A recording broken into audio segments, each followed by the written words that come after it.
आता मुख्य पायलट सुमित कपूर याच्यामध्ये हे सगळे आम्ही विषय त्याच्यामध्ये मागितलेले आहेत। त्यांना कौटुंबिक अडचण होती। आता ती कौटुंबिक अडचण खूप खोलात जाऊन मी म्हणणार नाही आणि त्या विषयाला धरून त्याचं ब्लॅकमेल तिथे झालं असावं आणि मग ते ब्लॅकमेल त्या ठिकाणी झालं असल्यामुळेच ते जे काही घटना घडल्या अशी शंका आहे की त्यांनी मुद्दामूनच त्या घटना त्या ठिकाणी घडून आणल्या। कारण बऱ्याच एक्सपर्टशी बोलल्यानंतर विमान ज्या पद्धतीने कळलं ते मुद्दामून मॅन्युअली आणि ट्रान्सपॉन्डर हे विषय तुम्हाला ते आधीच्या ह्याच्यामध्ये सांगितलेलं आहे। याच्यात खोलात जाऊन चर्चा करायची जरूरत आहे। पण त्यांना दारू प्यायची खूप सवय होती।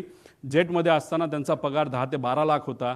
पण आता या कंपनीमध्ये आल्यानंतर कारण त्यांचं लायसन्स बंद झालं होतं, ते 3 वर्ष बंद होतं। कोविडच्या काळामध्ये त्यांना काम मिळालं नाही। 5 वर्ष ते बिना पैशाचे होते, नाही पगाराचे होते आणि त्यानंतर लेअर जेटमध्येच त्यांना संधी का दिली? कारण लेअर जेट बघतच नाही काय की कोण कसला आहे आणि काय कोणाला काय अनुभव आहे, कोण कुठं दारू पिला होता का काय वेगळं केलं होतं। आणि लेअर जेटमध्ये आल्यानंतर त्यांचा पगार 12 लाखावरनं 3.5 लाखावर आला आणि त्यात 25,000 रुपये का 20,000 रुपये प्रत्येक एका विमानाच्या फेरीला त्या ठिकाणी ते वापरायचे। असे जर 10 फेऱ्या केल्या तर 2.5 लाख आणि 3 3.5 म्हणजे 6 लाखाचा पगार त्याच्यामध्ये होता।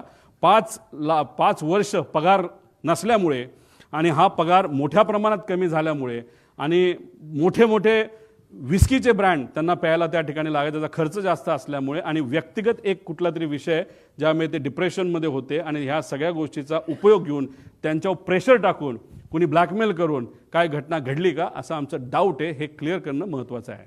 पुढं